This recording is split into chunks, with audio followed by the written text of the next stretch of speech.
Our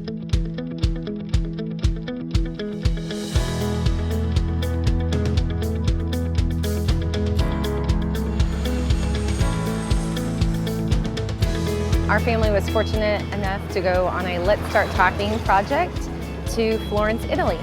And we came here to help people practice their English using the Bible. Here, one of the great things about Let's Start Talking is they set up the travel from start to finish, and so we flew overseas. And I picked them up and brought them back here, and they stayed with us at the school.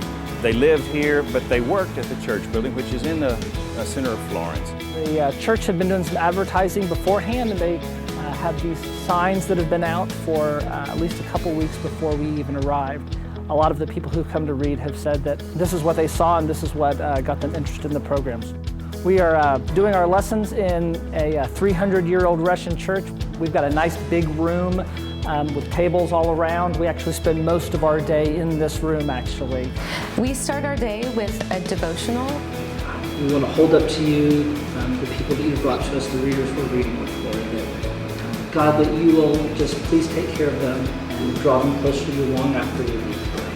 It's important to be prepared when your reader arrives, so I like to look at the lesson, maybe one or two of the lessons that are coming up, and to remind yourself of what the seed thought is for that lesson.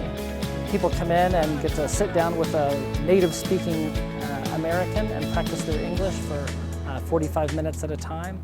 That is a valuable commodity across the world. People will pay good money for that, and we offer it for free. After each reading session, you will write down a few notes about your conversation that you had with them, just to jot down their level of English, but also important questions that they ask to show if they're searching. And it's important to leave a little bit of information for each reader for the local church to follow up with them. During our lunchtime, sometimes we'll get out into the city and walk around. We all want to get out and see the city. What better way to do it than invite one of your readers who lives in that city to get out and show you around.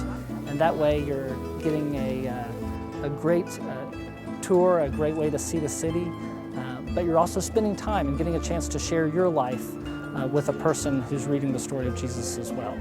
It's just so much fun. We do a lot of shopping at the local grocery store, and we find that it's easier to stay within budget if you eat like the local people do. So Italy, we've got pasta. We read in the afternoon and into the evening. A lot of times dinner is just grabbing something between reading sessions. Part of our team organization is making sure somebody's in charge of the meals. And we are finally back in our room. You guys believe tomorrow's our last day? Yeah. Yeah. The parties are important because it's really a chance for the readers, the people who are coming to study with us and learn their English. It's a chance for them to come and connect because we're only here for a short time, and so when we leave, it's important for them to feel a connection with people who are here long term. The Italians, the missionaries, the church members that are here for years to come. We want them to have a connection and to build a relationship with them so that God can continue His work in them long after we're gone.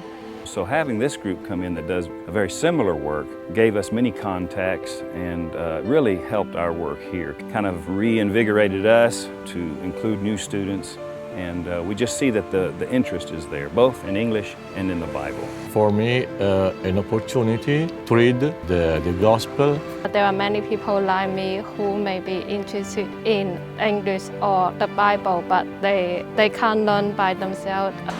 English conversations are for me very important to find a job. I like it to practice English with an American teacher. My favorite thing about this mission trip was talking to the Italians. And it was really fun to meet all the people from all the different cultures from all around the world.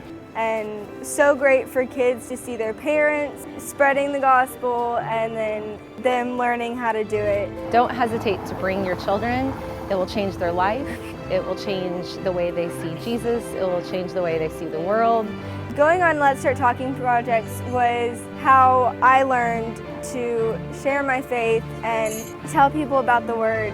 The best is when you hear the seeds that are being planted. The questions go from what does this word mean to why did Jesus say that? And so just by reading the story of Jesus, people's hearts can be touched and be changed